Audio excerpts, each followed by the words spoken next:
Hi friends, నా పేరు Pavan. Welcome to my reviews తెలుగులో. ఈ video good news for Manikanta fans, bad news for Sonia ఆక్లగర్ ఫ్యాన్స్. సో దయచేసి లైక్ చేసి చూడండి, ఎక్కువ మందికి రికమెండేషన్స్కి వెళ్తుంది. Thank you so much.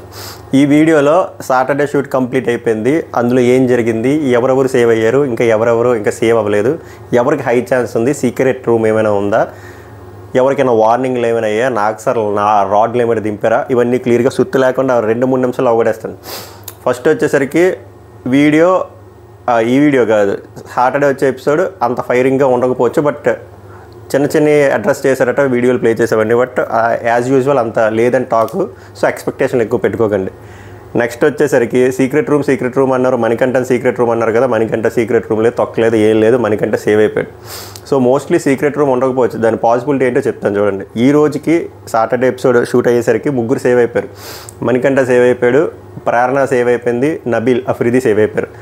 Comedy ఏంటంటే వీళ్ళు 3 టాప్లో ఉన్నారు. సో టాప్లో ఉన్న 3 సేవ్ చేస్తారు. సో సీక్రెట్ రూమ్ అనేది ఇంకా ముగ్గురే ఉన్నారు, సీక్రెట్ రూమ్ పెట్టరు. అండ్ డబల్ ఎలిమినేషన్ 100% ఉంటుంది. పొరపాటున సీక్రెట్ రూమ్ పెడితే మనం ఏం చేయలేం కానీ నెక్స్ట్ 3లో. బట్ నాకు వచ్చిన అప్డేట్ ఏంటంటే సోనియా ఆక్లా అండ్ ఆదిత్య మోము వీళ్ళిద్దరే లీస్ట్లో ఉన్నారంట, అఫీషియల్లో కూడా. ఇంకా చెప్పాలంటే లీస్ట్ సోనియా ఆక్లా ఉన్నారంట.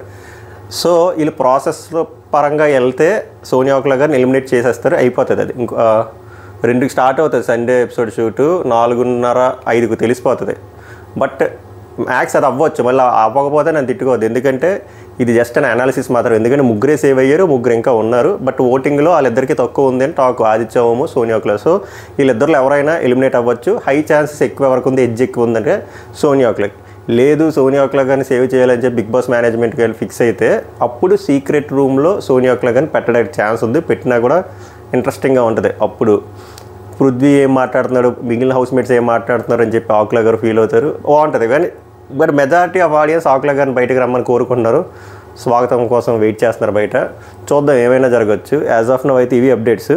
ఇంకేదో చెప్తాను కూడా. సీక్రెట్ రూమ్ ఎందుకు అలాగా ప్రసారంలోకి వచ్చిందంటే సీక్రెట్ రూమ్కి అడిగారంట. బేసిక్గా సీక్రెట్ రూమ్కి అడిగినంత మాత్రాన వెంటనే సీక్రెట్ రూమ్ పెట్టరు, మేబీ నెక్స్ట్ వీక్ కూడా పెట్టవచ్చు. సో ఎక్కువ ఎక్స్పెక్టేషన్ పెట్టుకోకండి ఈ వీక్ సీక్రెట్ రూమ్ ఉంటుందని. మోస్ట్లీ నెక్స్ట్ వీక్ ఉండొచ్చు, ఎందుకంటే నెక్స్ట్ వీక్ వైల్డ్ కార్డ్స్ వస్తారు కదా 8 మెంబర్స్. సో అప్పుడు డబుల్ ఎలిమినేషన్ అని కటింగ్ ఇచ్చి ఒకరిని సీక్రెట్ రూమ్లో పెట్టడానికి ఛాన్స్ ఉంటుంది. ఇది నా జస్ట్ నా థాట్ అంతే, రాంగ్ కూడా అయ్యి ఉండొచ్చు. ఈరోజు సీక్రెట్ రూమ్ అని ఆశ్చర్యపోవట్లేదు. మళ్ళీ లూప్ వేస్తున్నాను కాదు, కానీ వాళ్ళు 3 ఉన్నారు. ఓం గారు, సోనియా గారు లీస్ట్లో ఉన్నారు. మోస్ట్లీ హై ఛాన్సెస్ సోనియా ఆక్లా గారు ఎలిమినేట్ అవ్వడానికి. అది అవ్వగానే ఇంకో వీడియో చేస్తా. యాజ్ ఆఫ్ నో ఉన్న అప్డేట్లు చెప్తాను చెప్పి వీడియో చేసా. ఐ హోప్ 3 నిమిషాల్లో కవర్ చేస్తానని. ఓకే, 3 నిమిషాలు అయిపోయి.